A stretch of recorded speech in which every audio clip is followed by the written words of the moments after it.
Pourquoi le pervers narcissique pleure? 4 raisons. La première, c'est parce qu'il est triste pour lui-même. S'il perd sa victime, il n'est pas triste parce qu'il perd l'amour de sa vie, il n'est pas non plus nostalgique parce qu'il a aimé cette personne, non.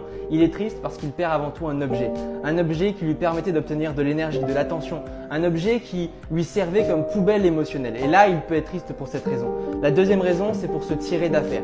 Imagine, tu le confrontes sur qui il est vraiment. Tu lui mets en face de lui son vrai visage, son comportement. Qu'est-ce qui se passe? Il ne veut pas voir ça. Et à l'image du petit enfant qui a fait une bêtise, il va se mettre à pleurer pour éviter la confrontation et pour à ce moment-là créer l'empathie chez l'autre et pour que tu oublies ce qui s'est passé. La troisième raison, c'est pour te manipuler. Il pleure sans raison pour te faire culpabiliser, pour que tu te dises tiens, qu'est-ce que j'ai fait? Pourquoi il pleure? C'est peut-être de ma faute. Et la dernière raison, c'est pour faire comme tout le monde, parce qu'il connaît les codes sociaux. Imagine, il est à un enterrement, il peut pleurer parce que ça fait bien de pleurer. Mais retiens bien que quand le pervers narcissique pleure, ce n'est jamais sincère envers les autres. Il pleure parce qu'il perd quelque chose ou il pleure pour obtenir quelque chose.